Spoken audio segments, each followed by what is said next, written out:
अस्सलाम वालेकुम स्टूडेंट, आज हम लुइस पास्चर के टोटल 10 पॉइंट्स को कवर करेंगे।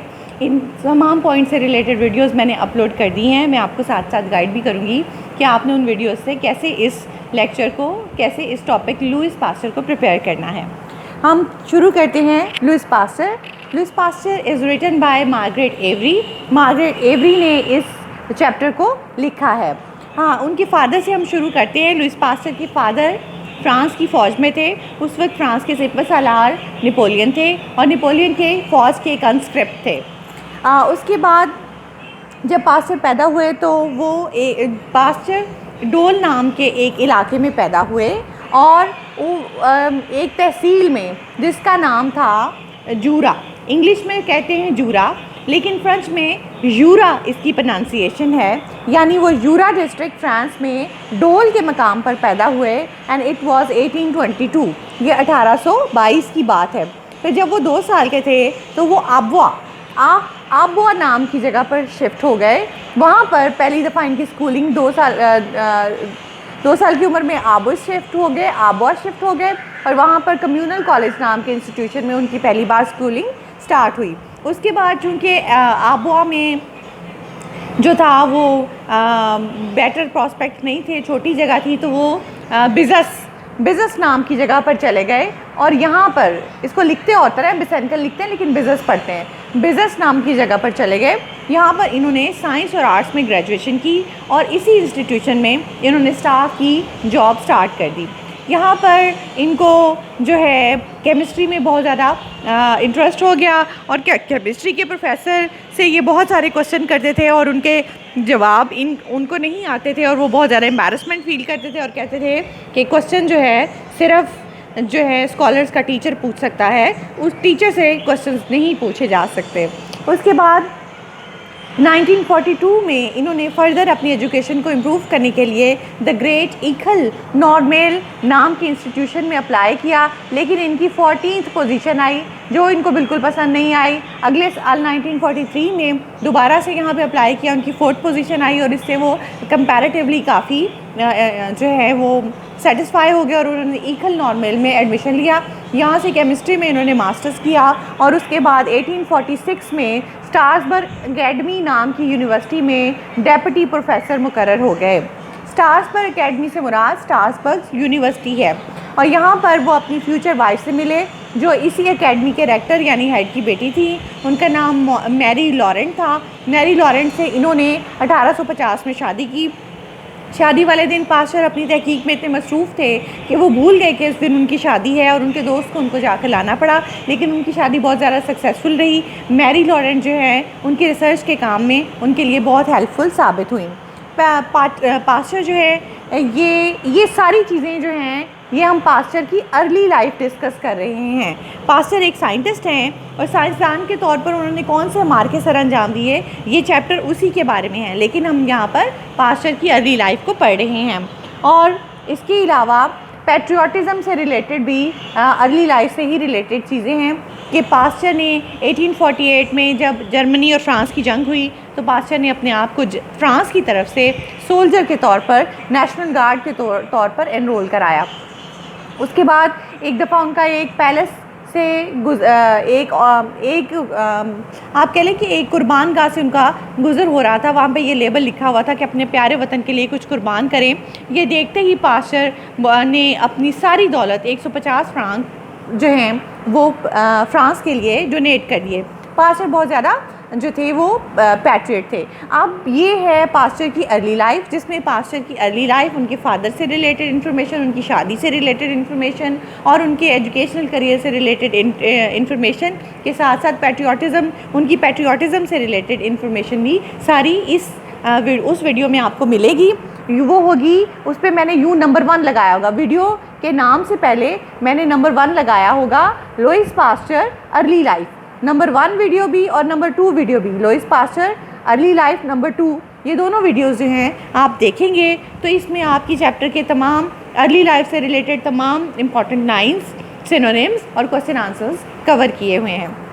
नेक्स्ट टॉपिक है स्पॉन्टेनियस जनरेशन का, ये है 3rd टॉपिक और इसमें स्पॉन्टेनियस जनरेशन से मुतल्लिक इंफॉर्मेशन है कि हुआ ये कि 1860 में फ्रेंच एकेडमी ने इस बात पर प्राइज़ ऑफ़र किया कि क्या स्पॉन्टेनियस जनरेशन यानी खुद ब खुद पैदा हो किसी जानदार का किसी दूसरी चीज़ में किसी मटेरियल में खुद ब खुद पैदा हो जाना ये सच है, हकीकत है कि कोई झूठ है। अगर जो इस बात को जो साइंसदान सेटल कर देगा उसके लिए फ्रेंच एकेडमी ने एक प्राइज़ रखा।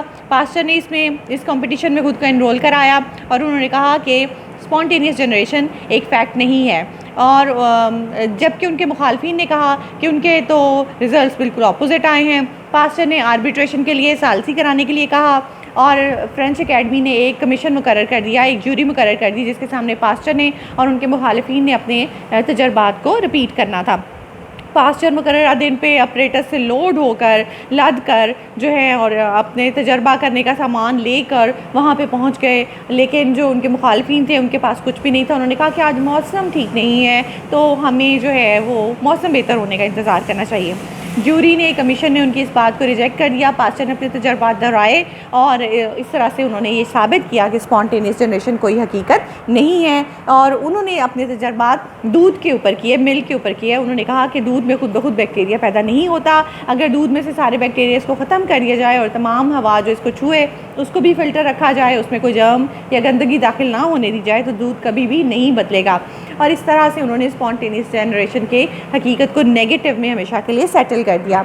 इससे रिलेटेड और उसके अलावा पास्चराइजेशन का प्रोसेस भी एक बहुत इंपॉर्टेंट प्रोसेस है जो दूध को डब्बों में महफूज करने के लिए इस्तेमाल किया जाता है। पास्चराइजेशन का प्रोसेस, पास्चर जब दूध के ऊपर तजर्बात कर रहे थे तो उन्होंने ये बात देखी कि दूध में ऐसे बैक्टीरियाज मौजूद हैं जो दूध के बॉइलिंग पॉइंट पर भी नहीं मरते और उनको मारना बहुत मुश्किल है। लेकिन उन्होंने ये नोटिस किया कि अगर दूध के बॉइलिंग पॉइंट को 10 डिग्री सेंटीग्रेड से दूध की बॉइलिंग पॉइंट से 10 डिग्री सेंटीग्रेड दूध का टेम्परेचर बढ़ा दिया जाए तो तमाम बैक्टीरियाज इसमें से मारे जा सकते हैं। इसी प्रोसेस को पास्चराइजेशन कहते हैं कि दूध के बॉइलिंग पॉइंट से टेम्परेचर को 10 डिग्री ज़्यादा बढ़ाकर उसमें से तमाम बैक्टीरियाज को ख़त्म करना पास्चराइजेशन कहलाता है। इससे रिलेटेड तमाम के तमाम सिनोनिम्स, क्वेश्चन आंसर्स और बहुत डिटेल जो है सारी इंपॉर्टेंट चीज़ें कवर की गई हैं इस वीडियो में मेरे जो आपको मेरे चैनल पे मिलेंगी। नंबर 3 उसका नाम है, नाम से पहले नंबर 3 लिखा हुआ होगा और साथ लिखा हुआ होगा लुईस पास्चर स्पॉन्टेनियस जनरेशन, ठीक है। और उसके बाद जो 4th पॉइंट है उसके बाद ये कुछ पैट्रियटिज़म के पॉइंट हैं जो 1870 में भी रिलेटेड है, वो आपको वीडियो नंबर 1 और वीडियो नंबर 2 में मिल जाएंगे। लुईस पास्चर अर्ली लाइफ में वो डिस्कस किए गए हैं कि 1870 में पास्चर अपने आप को दोबारा जब जर्मनी और फ्रांस की जंग हुई तो दोबारा से उन्होंने अपने आप को एनरोल कराने की कोशिश की एज़ नेशनल गार्ड सोल्जर के तौर पर, लेकिन उनको रिजेक्ट कर दिया गया क्योंकि 2 साल पहले उनके जिस्म पर जो है वो पैरालिटिकल स्ट्रोक हुआ था, फालिज का हमला हुआ था जिससे उनके बायां हिस्सा जो है हमेशा के लिए मफलूज हो चुका था।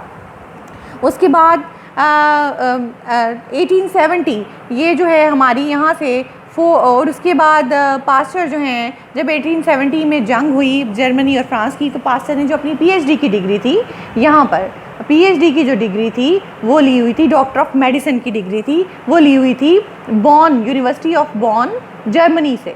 ये जो यूनिवर्सिटी ऑफ बॉन जर्मनी से डिग्री ली हुई थी, जब जर्मनी के साथ फ्रांस की जंग हुई तो पास्चर ने अपनी वो डिग्री वापस कर दी। उस यूनिवर्सिटी को उन्होंने लेटर लिखा कि मेरा नाम आप लोग अपनी जो है केमिस्ट्री की फ़ैकल्टी से हटा दें, और उन्होंने यूनिवर्सिटी को ये लिखा कि मुझे अपनी इस डिग्री से बहुत ज़्यादा नफ़रत हो रही है क्योंकि इस डिग्री पे मेरा नाम जर्मनी के शहंशाह के नीचे लिखा हुआ है। तो जर्मनी के शहंशाह जाहिर है कि उस यूनिवर्सिटी ऑफ बॉन के सरपरस्त आला थे जिनका नाम रेक्स गिलीलमस था, और उन्होंने कहा कि रेक्स गिलीलमस पे आज से हम सारी फ्रेंच कौम जो है लानत करने वाले हैं, इसलिए मुझे इस नाम के नीचे अपना नाम नहीं गंवारा और इसलिए मैं ये डिग्री वापस कर रहा हूँ।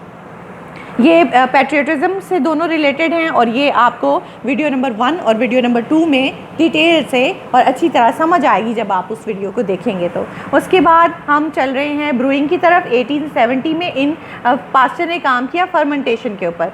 फर्मेंटेशन का मतलब होता है ख़मीर बनाना। पास्चर ने जब जंग हो गई और जंग शुरू हो गई 1870 में और उन्हें सोल्जर के तौर पर आर्मी ने लेने से इनकार कर दिया तो फिर उन्होंने सोचा कि वो अब जर्मनी से कैसे बदला ले सकते हैं, फ्रांस के साथ साथ जंग करने का।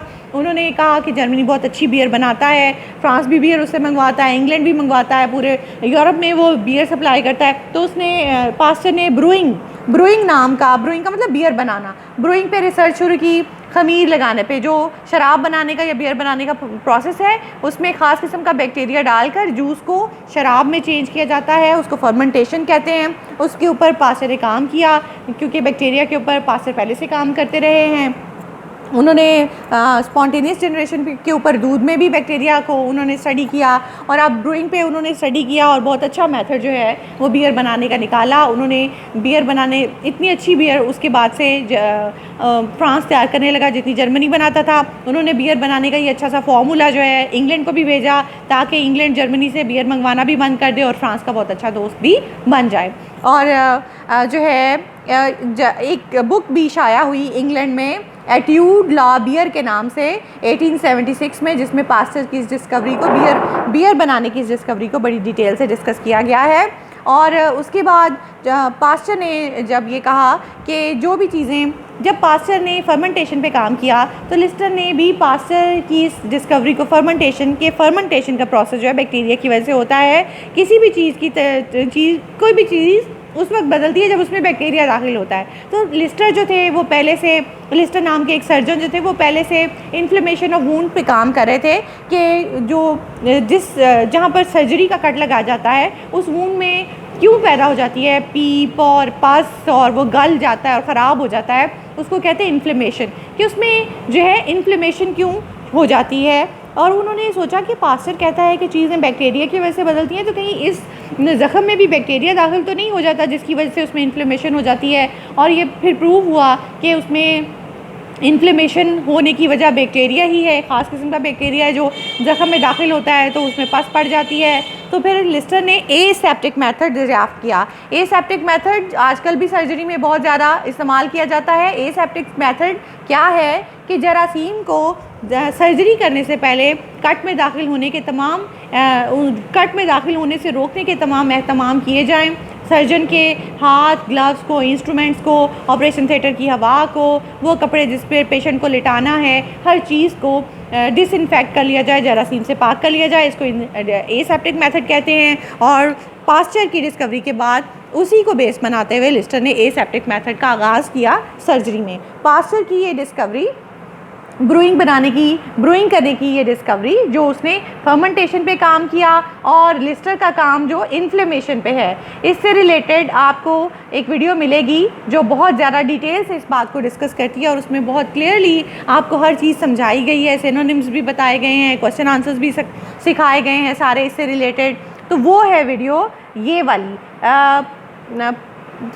Video number 4। उस वीडियो के आगे पहले उसमें लुईस पास्चर लिखा हुआ है, लुईस पास्चर से पहले नंबर 4 दिया होगा। नंबर 4 लुईस पास्चर और सिल्कवर्म डिजीज़ जो है और लिस्टर का काम, ये सारा जो है नंबर 4 वीडियो में आपको ये मिल जाएगा। सिल्कवर्म डिजीज़ नहीं है, ये है इन्फ्लेमेशन, ये फर्मेंटेशन है, ठीक है। ये फर्मेंटेशन के ऊपर जो है पास्चर का काम है, और उसके बाद फर्मेंटेशन और लिस्टर का वर्क जो है वो आपको वीडियो नंबर 4 में मिल जाएगा। और नेक्स्ट काम जो था वो सिल्कवर्म डिजीज़ के ऊपर था। सिल्कवर्म डिजीज़ जो है, सिल्कवर्म का मतलब होता है रेशम का कीड़ा। रेशम के कीड़ों को फ्रांस में बहुत ज़्यादा अहमियत हासिल थी। पूरा साउथ ऑफ फ्रांस जो था वो किसानों का एरिया था, और वो सारा किसान जो थे वो काश्तकारी के साथ साथ अपनी ज़िंदगी के रोज़ी के सिलसिले को बढ़ाने के लिए रेशम के कीड़े पालते थे, रेशम पैदा करते थे। और फ्रांस जो था रेशम पैदा करने वाला बड़ा इंपॉर्टेंट मुल्क था। उसकी बहुत जो बड़ी इनकम थी किसानों की, वो रेशम पैदा करने से आती थी। और जो किसान थे वो अपने घर का बेहतरीन हिस्सा रेशम के कीड़ों के लिए मखसूस करके रखते थे। औरतें रात को उठ कर उनको शहतूत के पत्तों की ताज़ा खुराक देती थी, और उनका कमरे का टेम्परेचर चेक करती थी। जब वो आपस में एक दूसरे से मिलते थे तो ये किसान एक दूसरे से ये नहीं पूछते थे कि आप कैसे हैं, हाउ आर यू, बल्कि ये पूछते थे how are you silkworm doing, से आपके रेशम के कीड़े कैसे हैं। इसलिए ये जो सिल्कवर्म इंडस्ट्री है ये बहुत ज़्यादा इंपॉर्टेंट कंसिडर की जाती थी फ्रांस में। 15-16 साल तक तो ये बहुत ज़्यादा फ्लरिश की, लेकिन अचानक ही ऐसा हुआ कि एक एपिडेमिक इसमें फैल गई इन रेशम के कीड़ों में। इनके पास्चर से 40 मिलियन फ्रांक्स जो हैं वो फ्रांस को उसका नुकसान हुआ। फिर गवर्नमेंट ने पास्चर से रिक्वेस्ट की कि आप रेशम के कीड़ों की बीमारी को इन्वेस्टिगेट करें, और उस वक्त पास्टर ने कहा कि मैं तो एक केमिस्ट हूँ, दवाइयाँ बनाने वाला एक शख्स हूँ, एक एक्सपर्ट हूँ, मैं कोई बैक्टीरियोलॉजिस्ट हूँ नहीं, मैंने तो कभी रेशम के कीड़ों को हाथ भी नहीं लगाया, तो मैं कैसे उस पर रिसर्च कर सकता हूँ। लेकिन फिर गवर्नमेंट का स्ट्रेस देने की वजह से और वहाँ के लोगों, किसानों के साथ जो पास्टर को हमदर्दी थी, उसकी वजह से पास्टर ने रेशम के कीड़ों के ऊपर उनकी वबा के ऊपर काम करना शुरू किया। पास्टर ने देखा कि छोटे छोटे दानों इनका माइक्रोस्कोपिकली इन कीड़ों का जायज़ा लिया जा चुका था, इनके ऊपर दाने छोटे छोटे बन जाते थे। पास्टर ने कहा कि आप ऐसा करें कि आप जो हैं वो हर किसानों को ये डायरेक्शंस दी कि हर कीड़े के अंडे अलग अलग सेपरेटली आप कलेक्ट करें, इन कीड़ों के अंडों को मिक्स ना करें, और जब आप जिस अंडों में से आप नए कीड़े निकालें वो अंडे सिर्फ रखें नई नस्ल निकालने के लिए जो कि हेल्दी पेरेंट्स से लिए हों। जब जो पेरेंट्स बीमार हों उनके अंडों को आप तल्फ कर दें। और ज़ाहिर है कि ये काम माइक्रोस्कोप से ही हो सकता था, वैसे तो हो नहीं सकता था। उसे समझ आ गई कि किसान माइक्रोस्कोप से बहुत ज़्यादा खौफज़दा थे, तो उनको रिलैक्स करने के लिए उसने कहा कि मेरी 8 साल की बेटी है जो इस माइक्रोस्कोप को इस्तेमाल करने में बहुत एक्सपर्ट है और इसका इस्तेमाल बहुत आसान है। इसके साथ साथ पास्टर ने उन्हें ये भी बताया कि ओवर क्राउडिंग को, ओवर हीटिंग को और अनक्लैनलीनेस को अवॉइड करें, क्योंकि इससे जो कीड़े हैं वो लायबल टू डिजीज़ हो जाते हैं और उनको बीमारी लगने का ख़तरा बढ़ जाता है। इससे एपिडेमिक जो है, सिल्कवर्म एपिडेमिक जो है वो आहिस्ता आहिस्ता कंट्रोल हो गई। सिल्कवर्म से रिलेटेड जो है आपको दो मिलेंगी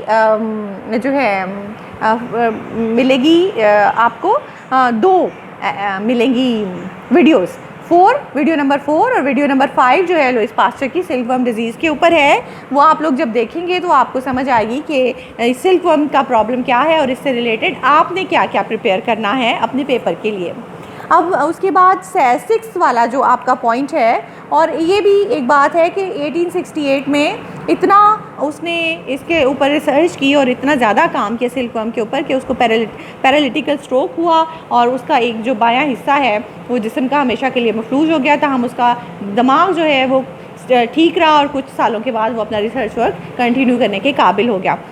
सिल्कवर्म के बाद उसने जानवरों की एक बीमारी के ऊपर काम किया और उसकी वैक्सीन निकाली। उस जानवरों की बीमारी का कैटल डिजीज़ है वो, उसका नाम था एंथ्रैक्स के ऊपर जो उसने काम किया और उनकी वैक्सीन निकाली और कैसे उसने शीप को और कैटल को सेव किया, वो सारी डिटेल जो है वो वीडियो नंबर 6 में मौजूद है। लुईस पास्चर, इसका टॉपिक होगा 6, लुईस पास्चर एंथ्रैक्स। तो एंथ्रैक्स से रिलेटेड जब आप वीडियो देखेंगे तो आपको इस सारे जो मामले का पता चल जाएगा कि एंथ्रैक्स की बीमारी क्या है और कैसे उसने इसकी वैक्सीनेशन डिस्कवर की। और उसके बाद है जो 7 पॉइंट है वो है प्यूपरल फीवर।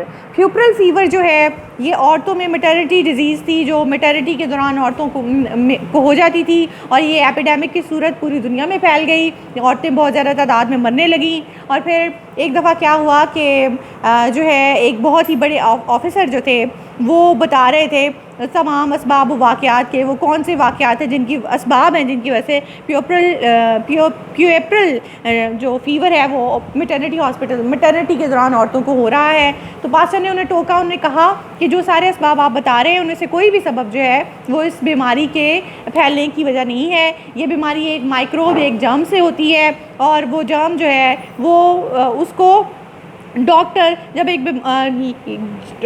जो हैं वो फैला रहे हैं। जब वो बीमार औरत की ट्रीटमेंट करते हैं तो उन्हीं हाथों से, उन्हीं इंस्ट्रूमेंट से जब वो हेल्दी औरत की तरफ जाते हैं तो वो बीमारी उसको ट्रांसफ़र हो जाती है। इस पर वो ऑफिसर कहने लगे कि उन्हें लगता है कि ये जर्म तो कभी भी डिस्कवर नहीं होगा। तो पास्टर ये सुनते ही तेज़ी से ब्लैक बोर्ड की तरफ भागे और उन्होंने उस जर्म की तस्वीर जो है वो ब्लैक बोर्ड पे ड्रॉ कर दी और उन्होंने कहा ये जर्म है जिसकी वजह से ये बीमारी फैल रही है। और इस तरह से जो एपिडेमिक है प्यूपरल फीवर की वो कंट्रोल होने लगी, और जो डॉक्टर्स हैं उन्होंने अपनी चीज़ों को डिसइंफेक्ट करना शुरू किया ताकि वो हेल्दी औरत को बीमार ना कर दें अपने इंस्ट्रूमेंट्स के ज़रिए से। इसलिए प्यूपरल फीवर से रिलेटेड हर चीज़ और पूरी डिटेल और बहुत अच्छी तरह से आपकी तैयारी हो जाएगी जब आप वीडियो नंबर 7 देखेंगी, 7 लुईस पास्चर प्यूपरल फीवर। ठीक। ठीक है। और उसके बाद जो पॉइंट नंबर 9 है वो है मेकिंग, इसके अलावा मेकिंग वैक्सीन है। मेकिंग वैक्सीन जो है ये पॉइंट नंबर 8 है आपका। पॉइंट नंबर 8 जो है मेकिंग वैक्सीन ये है कि पहली दफ़ा इंसानों के ऊपर को दी जाने वाली वैक्सीन लुईस पास्चर ने तैयार की। उसने एक दफ़ा वो ना बर्ड कॉलरा के ऊपर अपनी रिसर्च कर रहा था।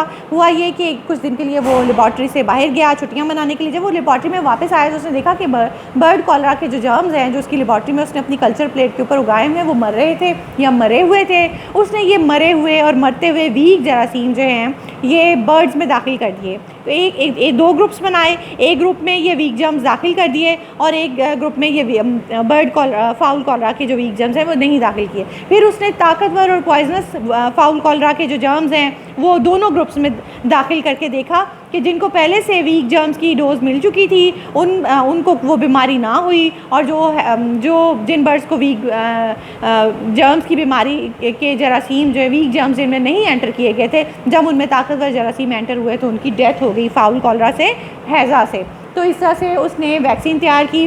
वैक्सीन वो इस नतीजे पर पहुंचा कि अगर किसी भी बीमारी के कमज़ोर जरासीम को मखसूस क्वांटिटी में किसी जिस्म में दाखिल कर दिया जाए, उसके खून में दाखिल कर दिया जाए, तो जब उस पर ताकतवर जरासीम और बीमार करने वाले पॉइजनस जरासीम उसी बीमारी के हमलावर होते हैं तो वो बीमारी उसको इफ़ेक्ट नहीं करती। वो इस तरह से ये वैक्सीन बनाने का तरीका उसने निकाला। वैक्सीन में उसी बीमारी के कमज़ोर किए हुए जरासीम जो हैं वो होते हैं जो हम आपको ड्रॉप्स की शक्ल में देते हैं।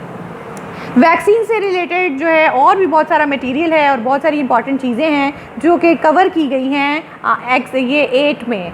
ये जो 8 है making Lewis pasture, video number 8 होगी लुईस पास्चर मेकिंग वैक्सीन। इसको आप देखेंगे तो आपको हर जो है इस टॉपिक से रिलेटेड हर चीज़ आपको वहाँ पर अवेलेबल मिलेगी। अब उसके बाद जो पॉइंट नंबर 9 है वो है हाइड्रोफोबिया। हाइड्रोफोबिया एक ऐसी बीमारी है जो पागल कुत्ते के काटने से हो जाती है। इससे हर साल दुनिया में हज़ारों लोग मर जाते थे। पास्चर ने हाइड्रोफोबिया की वैक्सीन बनाई, लेकिन ये वैक्सीन सिर्फ जानवरों को दी जा रही थी ताकि वो जो है कुत्तों को दी जा रही थी कि वो कुत्ते जो थे वो हाइड्रोफोबिया से महफूज रहें। 1885 में जोसेफ माइस्टर नाम का एक बच्चा जो है उसको हाइड्रोफोबिया होने वाला था क्योंकि उसको एक पागल कुत्ते ने काट लिया था। फिर क्या हुआ कि पास्चर ने उसका इलाज शुरू किया। पहली दफ़ा उसको हाइड्रोफोबिया की वैक्सीन देना शुरू की।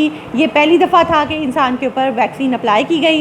ये वैक्सीन बहुत सक्सेसफुल रही, वो बच्चा हाइड्रोफोबिया से महफूज हो गया। उसके बाद एक शेफर्ड का इलाज किया गया, गडरिया का इलाज किया गया, फिर 350 लोगों का इलाज किया गया, फिर 2300 लोगों का इलाज किया गया और आज तो लाखों लोगों का इलाज जो है हाइड्रोफोबिया की उस वैक्सीन से किया जा रहा है। और उसके बाद ये जो हाइड्रोफोबिया का टॉपिक है ये आपको वीडियो नंबर 9 में बहुत डिटेल से मिलेगा।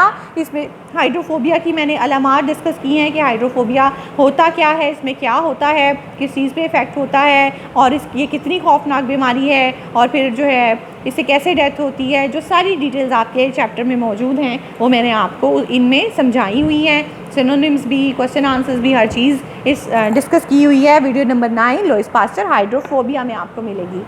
और इसका जो लास्ट टॉपिक है ये काफ़ी लंबा है, 52 से 54 मिनट्स की एक वीडियो है जो मैंने डिस्कस की है, जिसमें मैंने सारे सिनोनिम्स और सारे क्वेश्चंस और क्वेश्चन आंसर्स भी और हर इम्पॉर्टेंट डिटेल जो है वो आपसे डिस्कस की हुई है कि पास्चर ने जो है वो कैसे मोटिवेट किया दूसरे साइंटिस्ट को दूसरे अपने रिसर्च के हवाले से। पास्चर ने सबसे पहले तो जर्म डिस्कवर किया और पास्चर उसने बताया कि बीमारियां जर्म्स की वजह से होती हैं। तो मुख्तलिफ़ बीमारियों के जर्म्स जो हैं वो साइंसदानों ने डिस्कवर किए, टाइफॉइड का, लॉक जॉ का और कॉलरा का।